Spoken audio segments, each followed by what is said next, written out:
What's up, everybody? Happy Friday. Welcome to a brand new Hyper Heroes. Same bat time, same bat channel. Well, we did change the schedule up a little bit. Anyway, that's neither here nor there. How are you all doing?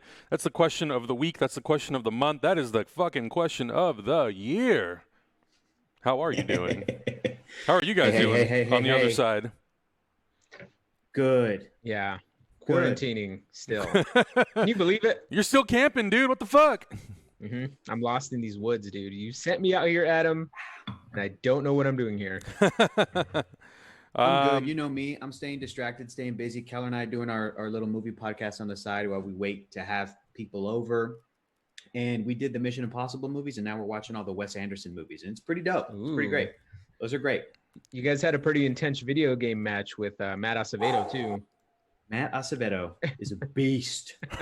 This dude is the nicest son of a bitch. He is. It's so fun to trash talk him because it's like he would like hit you with a shell and get in front of you, and I'd be like, "Ooh, I'm gonna kill him." Like it just goes straight to I'm gonna murder him, and it's the nicest guy in the world, Matt Acevedo. Oh my god, it's funny. It's funny. How's everybody doing in the chat room? Thank you guys so much for sticking around, watching Malika cook pancakes. God damn, those things smell and look delicious. I want to get in on that for sure. No, Ant-Man is not the movie tonight. Tonight we're watching The Handmaiden, not The Handmaid's Tale, The Handmaiden. Apparently we're going to be emotional wrecks by the end of it. But we watched Dolomite Is My Name last night, which was so fucking good. Oh, cool. I love that movie so much. It was really, really good. I've never seen it. Oh, dude, you got to watch it. It's Eddie Murphy, brand new movie, came out last year. It's about, it sort of is a little bit of a love letter to Hollywood and making of movies and the obstacles that this character had to go through. And it's based on true story. It is so good. It's great. Eddie Murphy is fantastic in it. Wesley Snipes is in it. Who else is in there? Just a great cast of people and a really, really great movie, well written, really, really fun. The chat room did me a solid, and next week we're watching The Empire Strikes Back.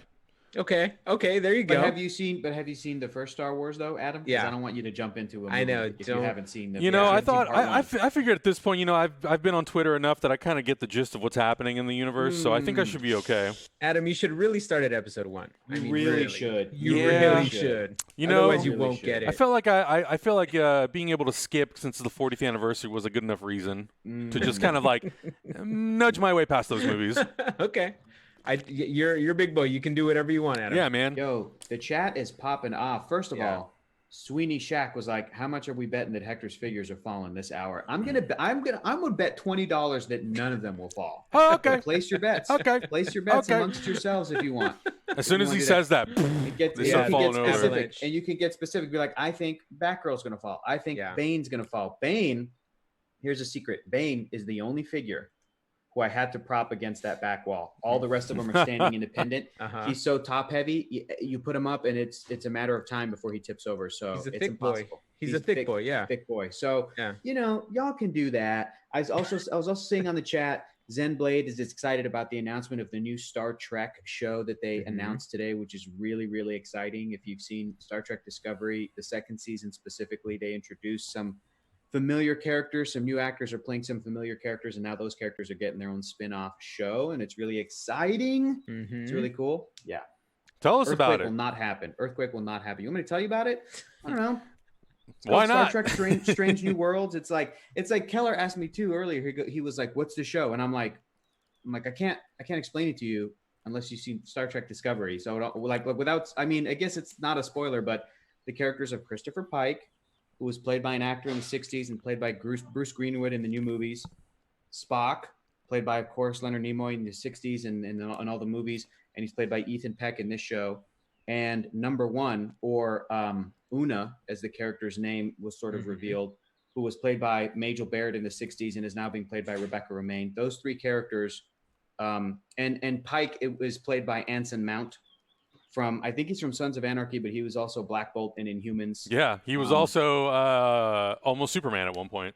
He was almost Superman. But Anson Mount said a really cool thing in his announcement. He was like, "I have never been this embraced by a fandom," and he's done stuff before.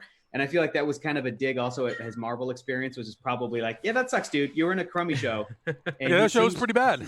He's a great actor, and he's awesome in Star Trek as Pike. So yeah, so that's the show that's coming at some point. They made their announcement, the 3 actors from their homes, quarantine style, and they're very excited about it. Yeah. So I can't just jump into the show then.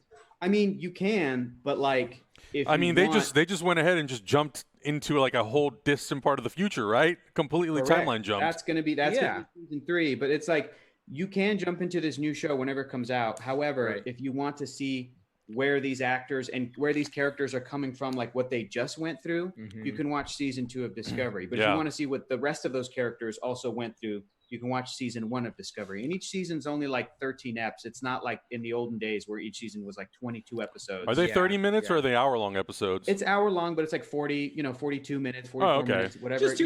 Just 2 weeks of straight binging, you know. Honestly, it seems like it's a lot, but it's not. But that's the thing, Hector. If you want, so that's the thing. Like last week's conversation was awesome.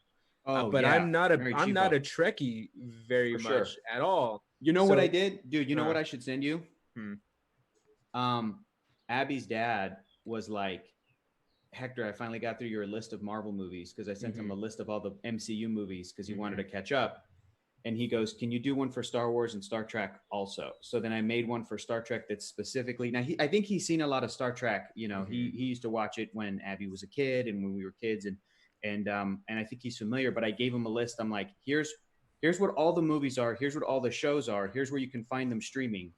Here's an order you should get through to try to get you into it. And it's different than just like, start with the 60s show. I can't tell people that. You got to get, so if you want, dude, I could send you that list if you want. And you'll probably be surprised of like, well, I've probably already seen some of this.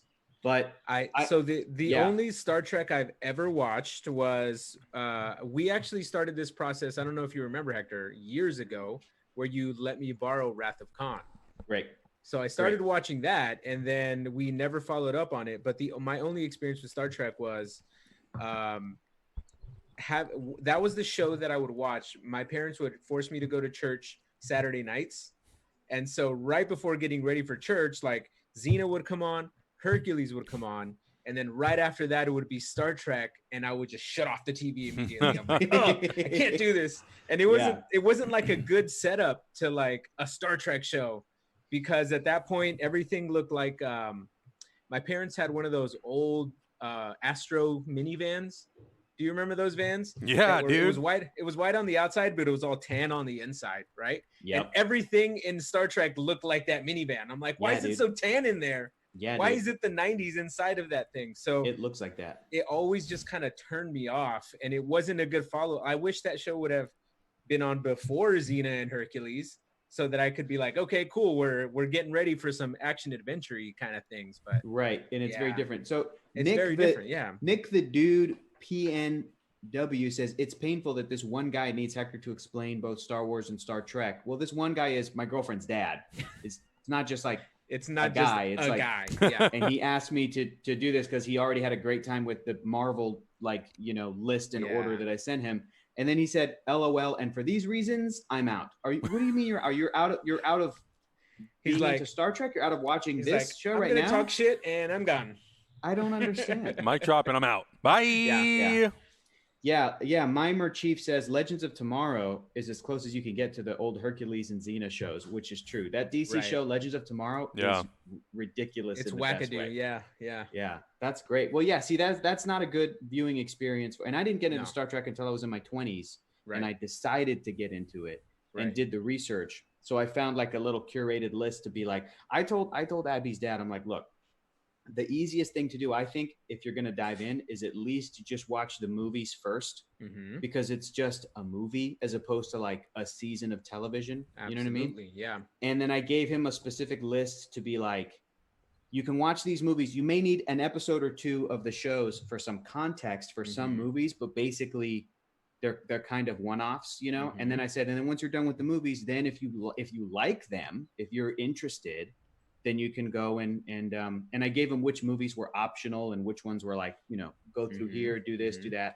And the other key for me, and I know a bunch of Trekkies would disagree, but I really feel strongly that if you're trying to get somebody into Star Trek, the best way to do that is to show them the first J.J. Abrams movie. Yeah. Because in so many ways, it's the most accessible, most modern, most fast-paced, most character-based. It's all about, you're like, I really like the character of Spock, the character of Kirk and McCoy and Uhura. And then once you have that base knowledge of what the world is, I mean, again, the character Christopher Pike, played by Bruce Greenwood, he explains what Star Trek is. He's like, you know what Starfleet is, right? It's a peacekeeping, and it's a peacekeeping armada. Like he just sums it all up. So that's where I started, and then I was like, but before you do other movies, go here, do this. But he was excited. Abby's dad was excited, dude, in the chat. I wasn't much of a Star Trek person either. It was obviously on TV all the time when we were kids, but I never really got into it. I couldn't really find my in. It was always hard for me to kind of find okay, what's the thing that kind of appeals to me?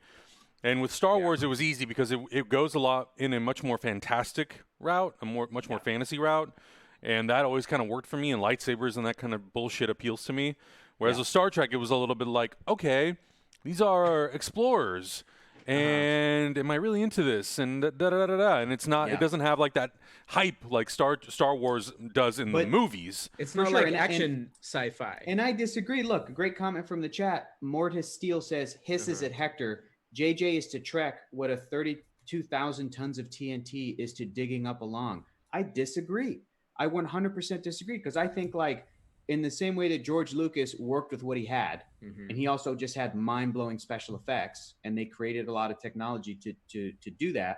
I think that if Gene Roddenberry had that same budget, had this, had the same, if he pitched Star Trek and it never worked, but then years later at a movie studio, he pitched it, I bet you he would have done something similar. I think that a lot of Star Trek is also action.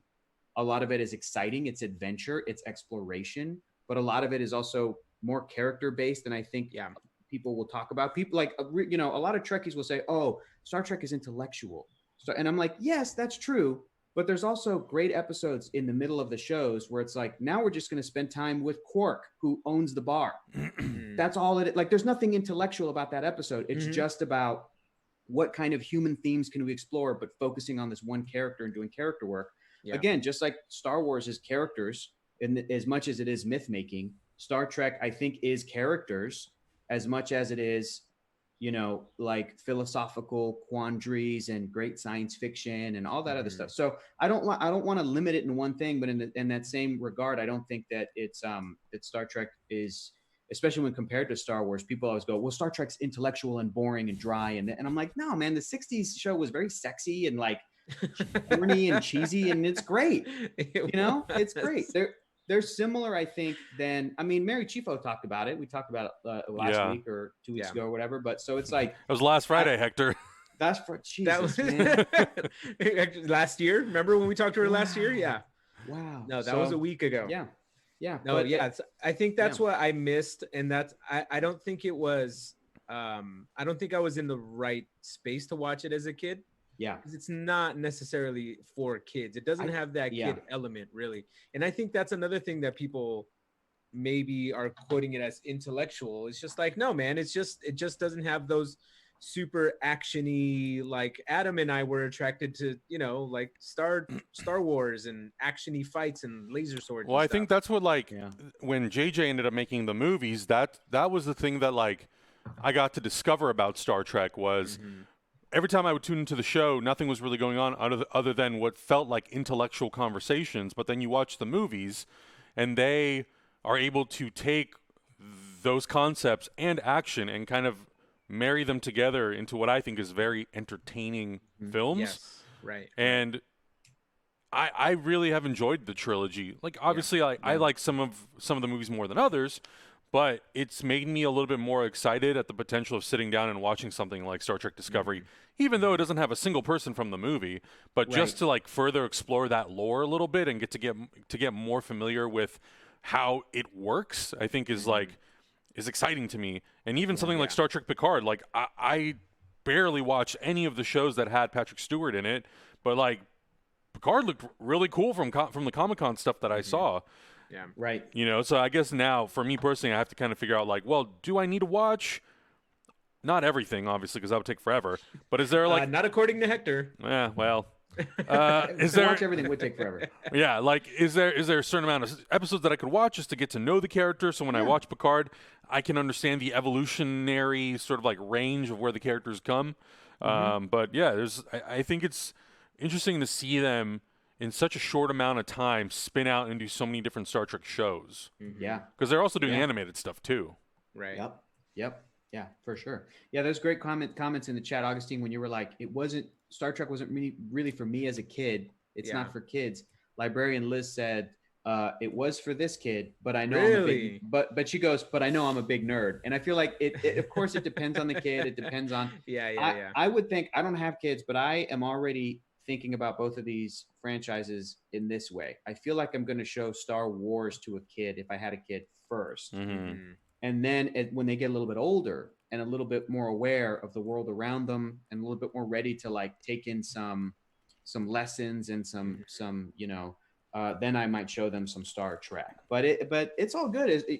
However people get into it, then that's cool. But it's overwhelming, dude. It's overwhelming. I mean, that's what I was doing with Abby, Adam, when we were watching Star Trek Picard. When we watched that season for those 10 weeks, after each episode, I would turn to Abby and I'd be like, can we watch an old episode of The Next Generation that has something to do with what we just watched? And she'd be like, yeah, cool.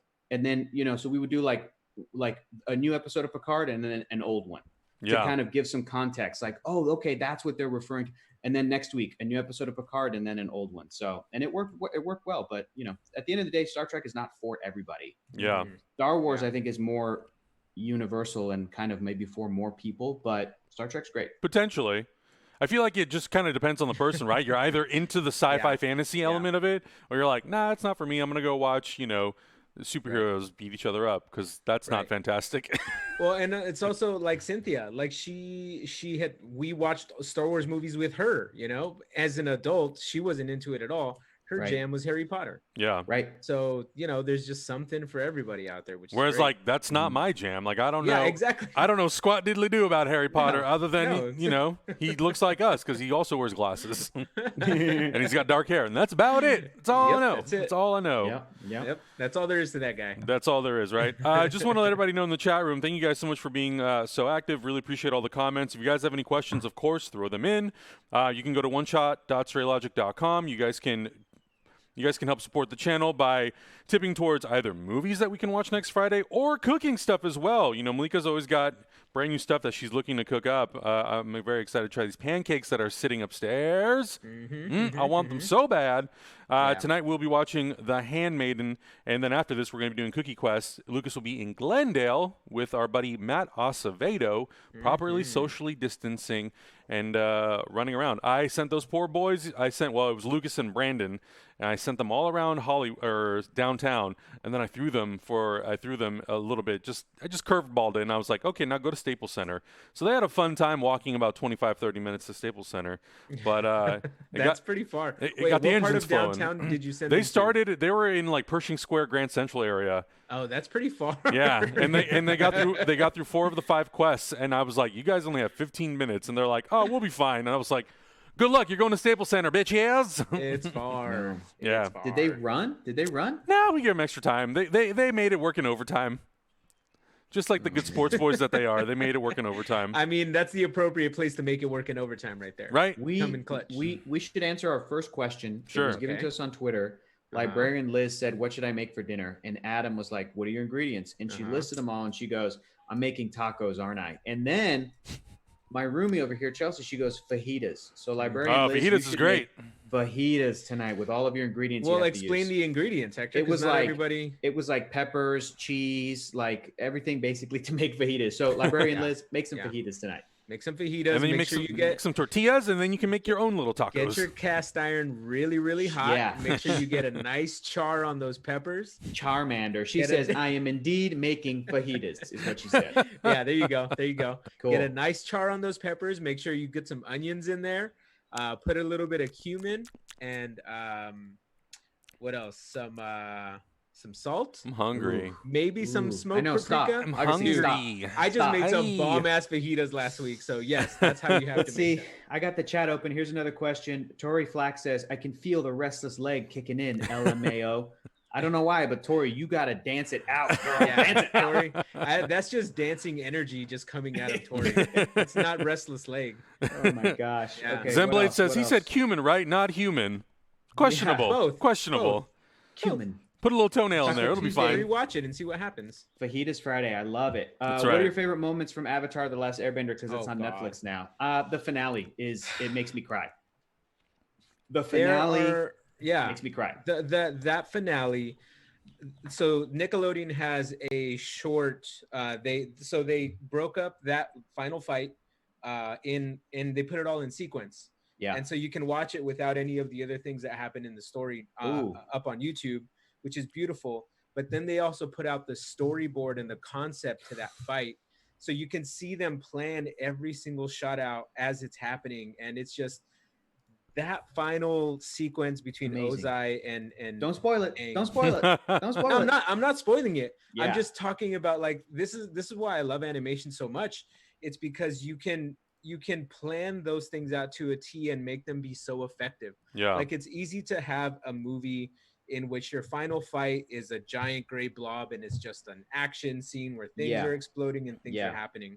This final scene is so emotionally charged that every single thing that happens is important to the next thing that's going to happen and important to the end result. So this just it's absolutely efficient, beautiful, emotionally charged storytelling that I can't gush enough about. But that's how I feel about the entire show. Adam, have you seen the show yet or no? No. This is how good this show is. Mm-hmm. We're in quarantine right now. This might be my number one ask of Adam is to, like, and we've talked about this show for many Baby, years. what kind of time do you think I fucking have on my hands here? That's a good point. Here's what you have to do. You have to quit your job. Quit your job. Yeah, quit your job. Okay. Hey, Zach, I'm putting in Adam's 2-hour notice. Yeah, 2 hour. Zach's about notice. to cut our feed. Yeah. Zach's about to be like.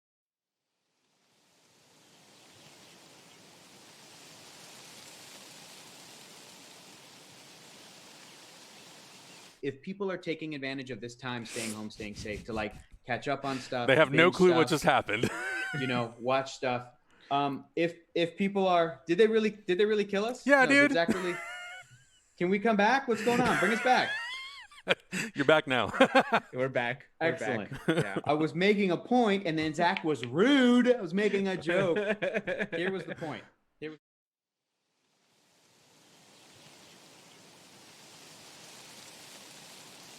Say to everybody watching, including Adam, Mm-hmm. we all know that Adam especially has very little free time, but any free time that you have over any movie, over any TV show, watch Avatar: The Last Airbender, those 3 seasons. Take this time right now to catch up if you've never seen it. Watch it, because it will be the most rewarding and fulfilling out of everything I can think of that's on Earth. Yeah. It will be this show. Mhm. It's great. It's great. He's right, Adam, and I just don't know how much I can just stress it that you need to watch it.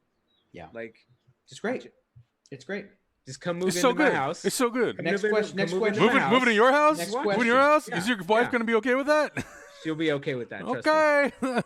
I'll make her. I'm just kidding. At first, you'll be like, "What is this?" Cynthia will be like, "What's happening?" But then, as soon Yeah. as you explain, he's moving in so he can watch Avatar: The Last Airbender. she'd be like, Exactly. okay. And she'd be like, okay, cool. Because she loves that show as much as we do now, so. Okay, I have a question for you guys. Do we really think New Mutants is going to come out this year? Do we really think? Do we really think Guys, it's going to happen? How long have I been calling this movie, guys? I don't know. How Look long at have that. I been calling In the this movie? chat, Frankly Emily says, Adam, we will start it this weekend." All caps. There you That's go. serious. Great. He's gonna make it happen. Yeah, it That's looks like I'm not serious. leaving the house again for 7 days. Mhm. I don't know, man. I feel bad. I think it was Joe Starr, Yeah. our pal Joe Starr, who said, like, I think it was him who said on Twitter, everybody's making jokes about New Mutants and once again a different release date. But after all that movie's been through, Yeah. he wants it to get a theatrical release, even if it's in, like, the year 2022. Like, Yeah. after all that movie's been through. I see people are saying just put it on Hulu, and now I'm so mad as well that I'm like, no, don't put it on fucking Hulu. Put it in theaters. What a bummer. What a bummer. Yeah, what a bummer. Yeah, I personally cannot even imagine being the filmmaker who's been working on this movie for over 3-4 years now, and for your movie to constantly shift and shift and shift and shift. And now it's like, okay, well, we got a new release date. Are we realistically, plausibly going to even be able to hit this date? I know, like, there's so many conversations about the theatrical experience and whether or not July and August seem like it's too soon. Because even before that movie, we have Tenet and we have Wonder Woman and Mulan. And those are kind of like the three big movies that I feel like studios, for whatever reason, are banking on are going to hit, and they're going to hit hard. And I think most of us are kind of like, I don't know if I'm comfortable going to the movies in July. You know, like Zach and I have talked about it almost every day of like, really, July?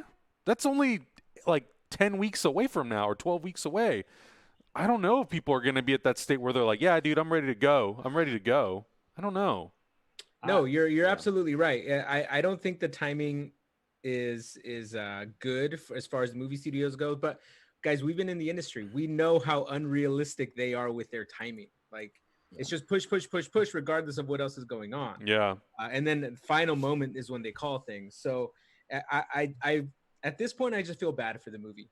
It sucks that like I've been a doubter from day one, which sucks. Yeah. But at this point, it's just kind of sad getting it thrashed around, you know, like it's there's a lot of artists, there's a lot of time that's gone into this. You could have had this movie done 3 times over in the time. Yeah. All of this stuff that went down. Yeah, for sure. And I think like, you know, we can look at movies like Trolls World Tour and Scoob, but I do think that they are very different situations. Yes. Because I think like, yes, those movies do cost a lot of money to make, but I think the audiences for those movies are drastically different than they are for New Mutants. Yeah, right. And even Zach and I talked about Scoob of like, yes, there are a lot of fans of Scooby-Doo, but how many of them are the age that Warner Brothers is hoping are going to be interested in watching that? Like, I know that they continue to make new Scooby-Doo shows, but like, what kind of viewership do those shows get? And is that movie going to do incredibly well on this like new video on demand thing that would kind of like justify New Mutants doing that, where I think like New Mutants has a pretty big potential audience. It's going to be all like Marvel, X-Men fans or comic book fans who want to see what does this movie actually end up being. So I don't know if like putting in August is sort of a death sentence. There was a really good article that came out that talked about a movie like Tenet and saying like, all right, cool, but if you put this movie out and movie theaters are at like 50% capacity, how many times are you actually going to have to show this theater before it even makes a good profit? Are you going to show it 24 hours a day with 50% capacity? Like, who the hell is going to go to the theater at 5 a.m. to watch this? Like I don't know. A very successful opening weekend is now going to be like $8 million. Tenet made $8 million. Like that's what it's going to be. And that's weird. And I'm not trying to be super pro-capitalist, but it is so, I still think about when we first went into lockdown that somebody posted the, they don't want to fall. They're not falling. You're going to lose. These figures aren't falling, Sweeney Shack. Somebody posted one of the first days we were in lockdown, like a first Monday. They said the United States box office this weekend made $6,000. Yeah. And just a few weekends ago, it was making tens upon hundreds of millions of dollars. And that's the most insane. The highest grossing movie of the year is Bad Boys for Life. That's insane to me. Or like Disney's highest grossing movie of the year is Call of the Wild. Yeah. Like that's insane to me. So I don't know. Somebody in the chat exiled something in the chat said, when will you feel safe going back to the movies? When will you feel comfortable going back to the movies? And to me, it's 50% to do with the movie theater, 50% to do with the United States and everybody else. Meaning, is there a vaccine? Is there a what's the plan for what are the protocols right now? What are the protocols? Yeah. Well, if a theater does a thing where they're like, okay, here's what we've taped out where you can stand in line for popcorn 6 feet away. We're only selling tickets when you show up And you have to, if you want to get 2 tickets next to each other, you have to make the purchase together, meaning it's probably for 2 people that are quarantining together. Or you walk up to the box office and you have to be 2 people that are like, please 2 tickets together, please. But otherwise, we're not selling tickets in chairs next to each other, but we have these little, pods scattered throughout a theater. So you can go in, have somebody scan your phone, you're wearing a mask, then you go get your popcorn or go to the theater and sit in there with being 6 feet away from somebody. You're still breathing that air, or you have a mask on or whatever. There's certain procedures they can put in place, but I'm still going to be like, it needs to be a few months from now. It needs to be far away enough from the curve. And it needs to be a movie that I'm like dying to see in theaters right now. That for me is probably Wonder Woman, but I'm honestly hoping that they push it back further. Tenet, I would love to see in theaters too. But for me, it's Wonder Woman and Black Widow are the 2 movies that I'm like, I need to see these 2 movies in theaters. Yeah. I cannot wait to see them in theaters. Yeah. Drive-ins are cool. I mean, you guys have done, like Adam, you've done drive-ins. I'm open to that. Drive-ins are great if you've already seen the movie. Yes. And you also did a really cool thing. You did Knives Out commentary. You guys were playing. It was amazing. And so our good. homie Ryan Johnson was like, great idea, Adam. We're best friends. Right. He's like, yeah, come over later. Come over after this quarantine and we'll barbecue. Yeah. I'll make some homemade ice cream for you. I'm like, I'm in. Nice. Yeah. So that's where I'm at. I mean, like it's going to be different for each person. And I think there's a version of me going to a theater and not touching anybody and being 6 feet away from everybody, but it's not a great experience. And I'm probably not going to get food. And I'm probably going to go in, sit down, watch the movie and leave. And then when I get home, take a shower. Yeah. Don't touch my face. Don't touch, wash my hands, take a shower. And it's like, for me to go through that, it needs to be Black Widow. It needs to be Wonder Woman. Like it needs to be a movie that I'm like Shia LaBeouf just crying, watching this amazing, Yeah, for me. I don't disagree, Hector. Yeah. Go ahead, Adam. No, I was going to say, for me, that movie is for sure Tenet, which is why I'm like, please don't release it in July. I know I'm sure for maybe some people in the chat room, like that's a frustrating thing to hear. But it's like, I want that movie to do well. And I don't want it to suffer a huge box office loss because they decided to not push the movie. And like the article even talked about that nobody wanted to confirm this at Warner Brothers. Like they're all being kind of hush-hush about it. But apparently they are scheduling a bunch of like Zoom socially distant interviews to promote the movie. There's apparently going to be a new trailer that's coming out soon to continue to promote the movie. Like it seems like, and this could change tomorrow, but it could change today. But it seems like they're still trying to like go full steam ahead to release it in July, on July 17th. And there is a big part of me that's like, is there really no date in next summer that's wide open that you could drop this movie? Like there's got to be one weekend. And I mean, a lot of those weekends are already starting to fill up because movies have been moving incredibly fast. And like, I don't know. I don't really know like what the solve is, but I do want to see Mulan and Wonder Woman and Black Widow and a ton of other movies in theaters. But like you were saying, Hector, to the expense of my own health and other people's, it's not worth it. And I fucking love the theater. Damn it. I'm like dying to go back. I'm like desperate. And then in October, we have Halloween Kills. Right. And I for sure want to see that in the theater. But if the theaters open back up and people start going and we see some sort of like a relapse or things get worse, in the fall, then like, fuck, man, we're going to have to basically cancel the whole year, which sucks. Yeah. That's the unfortunate thing, that those are the projections, that it is going to get worse in the fall. Black Cavalier 1642 is asking, why are you so hyped for Tenet? I haven't heard anything about it. I recommend checking out the trailer. It's Christopher Nolan's new film. Christopher Nolan shoots everything on film, so here we're lucky enough that we have a true 70mm IMAX theater, and that's how I enjoy watching Christopher Nolan's movies, on 70mm IMAX film, because they look and they sound great. And I'm always interested to see, as a filmmaker, what he's doing to push storytelling forward and tech forward, and to see, if he's doing anything creative or innovative. And, it's like 1917. That was another movie that I saw in theaters that I absolutely love, and I would have hated to experience that movie. As beautiful as the 4K Blu-ray is, it's a movie that I would have been so sad to not experience in a theater because it just was amazing experience. Yeah. Ro has a great question. I genuinely don't know. Can movies only make a good profit in theaters? No chance to make money streaming movies? I don't know. That's a excellent question. Yeah. They they can make a good profit in theaters, especially the first week. Like we've talked about this before. When it comes to the movie theater itself, the movie theater gets their revenue off of ticket sales, but it doesn't start until the second week and the following weeks after that. And the movie theater also makes all of its revenue on concession. There's actually a really great moment in that Dolomite Is My Name movie where they like address that very briefly. It's hilarious. In terms of revenue itself, like, yeah, of course the movie theaters can make really good, or the movie itself can make great money. But, you know, there is the element of splitting revenue between other distribution partners and all that sort of stuff. When you put it out on digital, you're kind of cutting out a lot of that middleman stuff. Now, obviously, if you're going to put it on something like iTunes or Fandango, I'm sure that there's some sort of a partner fee or some sort of distribution fee that the studio has to pay. Is it less? I don't know. Probably. You know, that's a question for somebody who actually deals with digital distribution.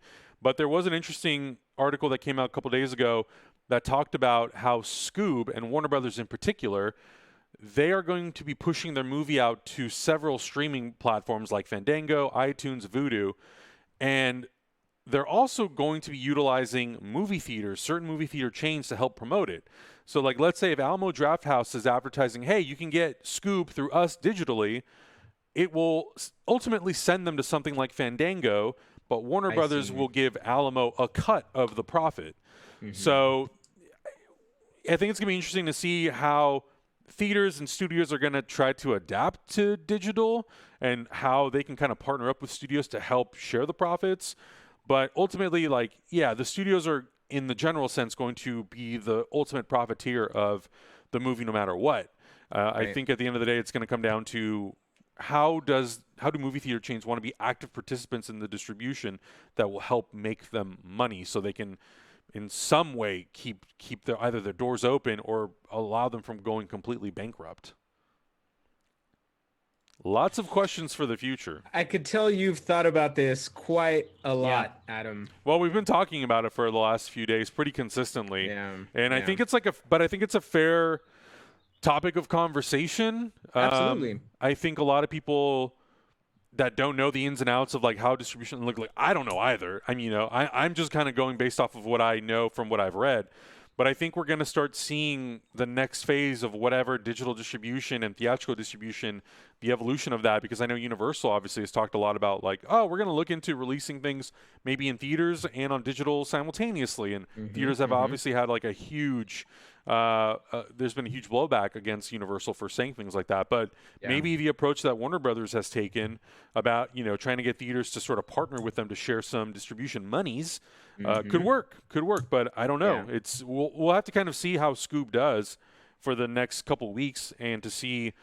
But it's like you said, Adam, like Scoob and Trolls are kids movies and they're marketed at kids. So it's a different. So I think those two films are very smart to go, you know what? Parents are at home with their kids right now. Let's make these little mini events and let's have parents rent or buy this movie early on digital. We'll make money that way. This is for kids. They can watch it. Yeah. So I think that is very different than Tenet or Wonder Woman or New Mutants or all the rest of the, or Dune or all the rest of the movies coming out over the next year. So, I think Wonder Woman has like the most potential crossover with something like Scoob, but still completely taps into a much larger audience, obviously. Right.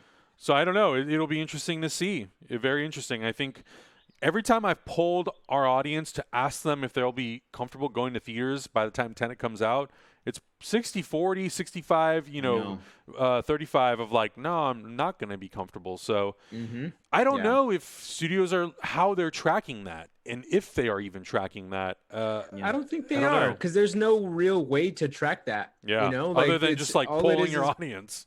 Yeah, all it really is people's opinions about how they feel at that moment, which can change from one moment to the next. Pretty much. So that information isn't super duper reliable. So what I think it's a very optimistic view of the movie studios to have. And honestly, I wish that I could go back. Like everybody wishes that we could go back by July. But, you know, looking at it realistically, I think I secretly think that when Disney Plus came out, they were going to test putting movies straight out to digital. Sure. Like a bigger movie. Like I think Onward was actually a test of that.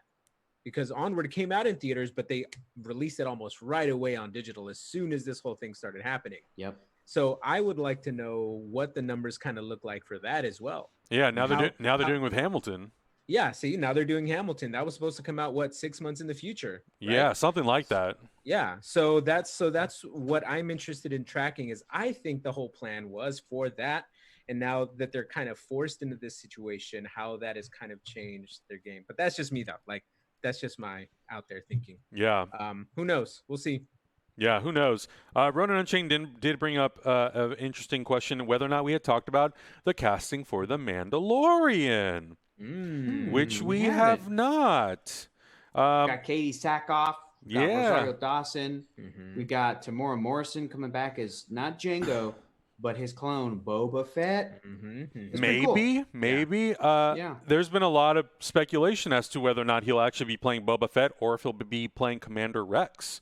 Ooh. A character who Rex would be fun. A character who technically does survive.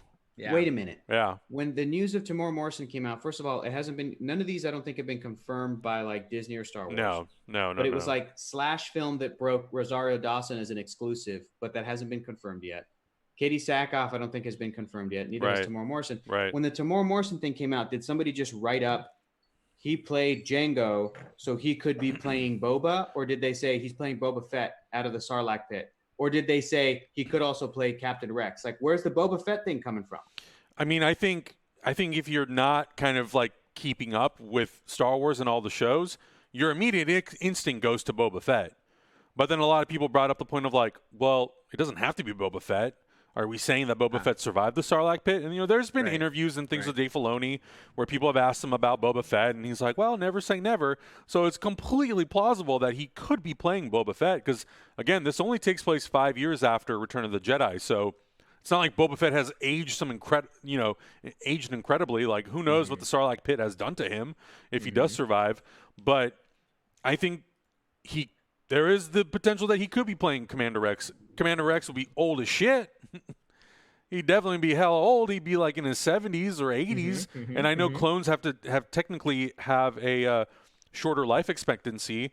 And based on, the canon and things like Rebels, he fights in the Battle of Endor. We don't see him cinematically, but he fights and he survives it. So I think it would be cool. I think if you're going to if you're really bringing in Ahsoka Tano and what's the character's name that Katie Sackhoff plays? Bo-Katan. Bo-Katan. Yeah, I think so. I kind of feel like Commander Rex makes more sense than Boba Fett.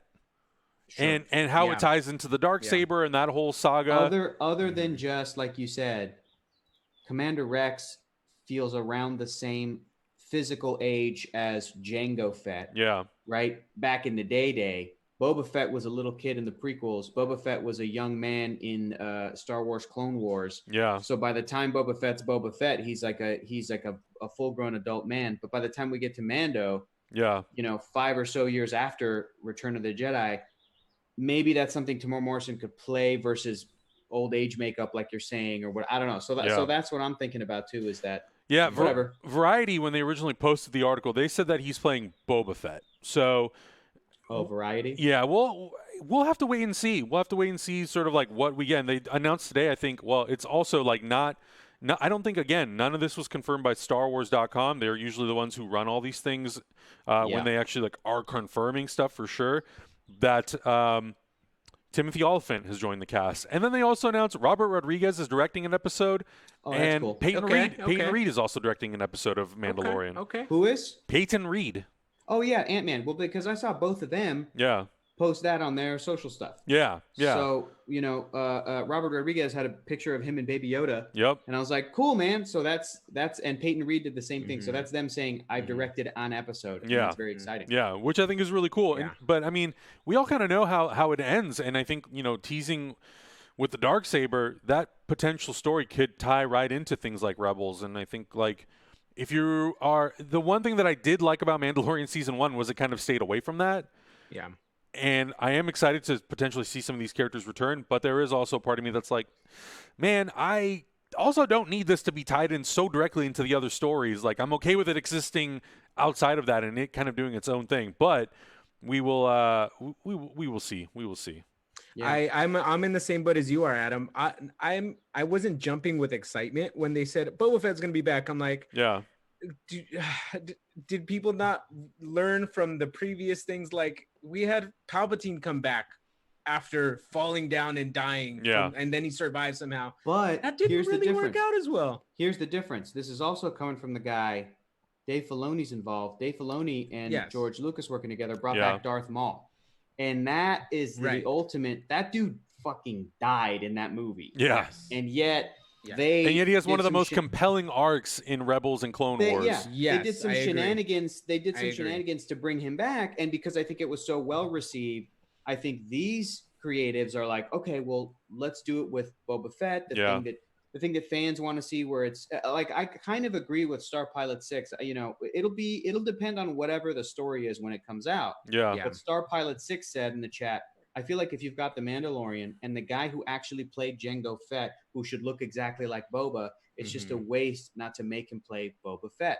And I Yeah. agree. It's like you do it. Temuera Morrison's a great actor. Yeah. And he's still Yeah. around. And this is an opportunity to really develop Boba Fett as a character. But You're right. You're right. But that's absolutely true. But like Augustine's point is, we still have Ian McDiarmid, is he who played the Emperor, is Palpatine.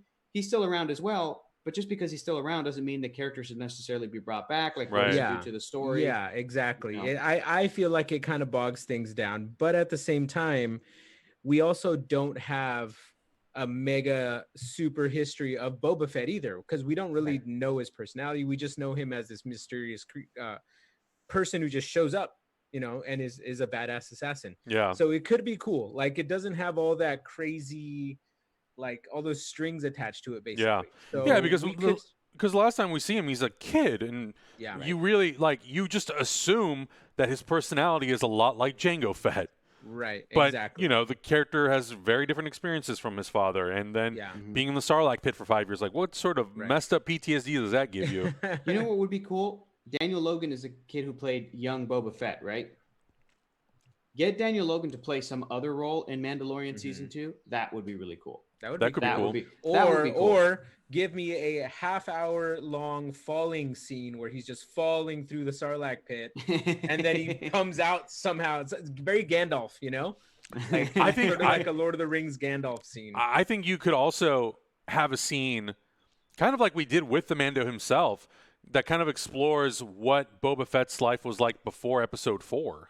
Right. And you could have Daniel Right. Logan play that if you wanted to, because he would be the right true. age for it. Yeah, a little flashback, and then it cuts to old man Boba Fett, like, I remember what it was like to be a young man. And then it cuts to Daniel Logan in his 20s or whatever, Yeah. in his 30s. Yeah, Like, exactly. that could be cool. Yeah, that Yeah. would be pretty cool. So we'll see. Hopefully, I mean, I did see the first episode of that behind the scenes Mandalorian thing, and that was really cool. And it's cool to hear everybody's thoughts involved and how much like Dave Filoni had to do with all this stuff, and you know all the different ways that they were able to make things work that I honestly loved, and I wish we had more of. So I think they're gonna surprise us with some of this stuff. I think so too. I mean, I was really surprised by a lot of the stuff that Mandalorian did, and the way, also mostly the way it was made. It's probably like the way it's embraced technology and like what it's potentially going to do to open up the window of opportunity for filmmaking in the future, I think is incredibly huge, especially with everything that's happening.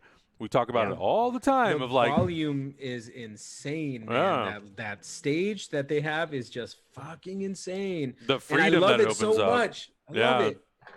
Yeah. The opportunities and the freedom that it can potentially open up, and to make even just people honestly just feel safe on a set is huge. So we'll see how that develops. But I'm just kind of in the camp of like, I don't need every news outlet telling me everything that's happening in the show. I'd love to be able to just turn on season 2 and be surprised of like, oh, Boba Fett's in here. Oh, Ahsoka Tano's in here.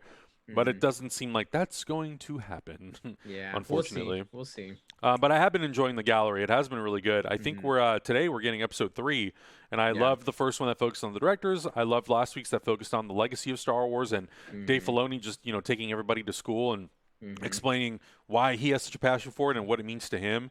So I don't know what today's episode is about, but I'm looking forward to the one that starts to explore the tech. Yeah, for sure. Which will be a lot of fun.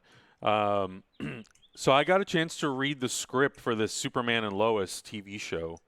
Oh, I read the pilot. Where'd you find that online? Oh, you know illegally? Adam. You know Adam. He knows Oh my people. God. Okay. You know Okay. this guy. I don't know. I don't know how current it is. I don't know how close to a shooting script it is. But I thought it was fun. I really liked it. Based on the synopsis alone that they talked about, it's pretty damn close to what I read. I am interested to see what this take is going, how it'll play out to have a show that revolves around Superman and Lois just being mom and dad, and the show partially focusing on their kids, and maybe one of the kids developing powers and the other one not, and how that changes that kid's personality and perspective on the world, and how being an angsty teen isn't necessarily, I mean, it is puberty. Like, he's essentially going through puberty, and his parents sort of discovering, like, oh, our kid is like this because he's getting superpowers, not because he's just he is questioning his own life and what that all means. It sounds kind of like, what was that James Gunn produced horror film? What was that called? Brightburn. Brightburn, yeah. It sounds like Brightburn. Yeah. It is, Which but I'm it's like, definitely not that dark. Okay. It's for also- sure. It doesn't have the horror elements to it. Not at all. I also hope it doesn't do too many things as similar to Invincible, because That's exactly what Invincible, bro, because Invincible hasn't come out in animated form or live action form yet, and that's apparently still in the works. And it's like, if this show just does what Invincible is going to do with a young teenage kid who gets powers but doesn't have powers. Well, but gets also powers, the and, dads are very different, so That's true. Omni-Man is very different than Superman. I would say, Yeah. based on the vibe that I got reading the script, I got was Smallville. Except Superman is actually the Jonathan Kent of the show. Okay. And has a little bit of a disconnected relationship from his son too, and he's trying really hard, but his son is ultimately afraid to reveal that, like, he might be getting superpowers. So I think there's going to be, like, an interesting play with the relationship there. Also, the show is primarily, it sounds like for now at least, is going to take place in Smallville, not Metropolis. Yeah. There's going to be some heavy shit that happens in the first episode that I think people are going to be unexpected by. Okay, Adam. Yeah. While you're watching Avatar, you have to read Invincible at the same time. Okay. Multitask like that, huh? Why haven't we started that as any kind of a? We should do that as a goal. That should always be a goal. A hyperhero's goal is for people to read that along with us. Do it trade by trade by trade, collection by collection, to get through the 23 or whatever weeks it would take to get through Invincible, and it would be amazing and also very, very fulfilling. So, but we should just ask Adam to do that shit for free. I know. We gotta make that a goal. That's true. That's the only way we'll get Adam to do something. Yeah, gotta make it a goal. Adam's like, I need to get paid, baby. We've talked about this for a while, and I mean, like, every time we've talked to the audience about, like, hey, would you guys be interested in us doing some sort of, like, read along of Invincible, the series, and getting through the whole thing? People seem interested. Yeah, people seem interested. They do. And I gotta point this out. Drexel says, "Just read Silver Surfer Black. Hector, thanks for the rec." That was Augustine. That was me, baby. I haven't read that yet. Oh, You give those thanks to Augustine. You thank him right now. I'm glad you read it though. That is such a good book. Yeah. Adam, you've read it, right? I have not read it, but Zach has been reading it, and so every time we did Comics and Coffee, he would always open up the panels, and it's one of the most mind-blowing visual things I've seen. It's very, very good. But I think the future of these superhero shows is going to be also interesting, because none of them are coming back till January, and I know a lot of shows have been having early finales, and then we have things coming out on HBO Max and DC Universe. Like, we have a new season of Doom Patrol coming out in June, so I'm interested to see where Superman is going to kind of fall, because I think the show is for me, but I don't know who else this show is going to be for. Parents, I guess. I don't know. Yeah. I don't know. I think more of the CW superhero audience, I think that they'll tune in. Yeah. I think it'll all fit in that same wheelhouse. I mean, all of those shows kind of give you different things, but really all the same thing. So, like, if you are a fan of, like, Supergirl, you'll probably also like Flash. Yeah. You'll probably even also like Arrow or Black Canary and the Green Arrow and the Black Canaries, or whatever the new version of that is. Like, it all, and Black Lightning and everything. So, like, I think that's who it's going to be for, and hopefully it finds an audience and is very successful. Yeah, for sure. But guys, thank you so much for hanging out with us. we're going to be doing Cookie Quest next from Glendale, and it's going to be Lucas and Matt. So that's going to be a hoot and a holler for sure. Those samba bitches better bring back some Portos. I'm going to be really mad if they don't. But thank you guys so much for hanging out. Thank you so much for tuning in. If you're not a subscriber, consider using your Amazon Prime Twitch sub. I highly, highly, highly recommend it. Help support the channel. And because if you don't, you're about to see 4 minutes of ads before we jump into Cookie Quest. If you're a subscriber, just hang out and watch these amazing clips of the 9 weeks of hell that we've been through with Camp Social Distance. Honestly, we've had a really good time. And then later tonight, we're going to be doing a game. We're going to be playing The Crew, The Quest for Planet 9, and then we'll be doing a watch-along of The Handmaiden, and it'll be a whole lot of fun. So stick around. Don't go anywhere. Don't go anywhere. Bye. Bye. Bye.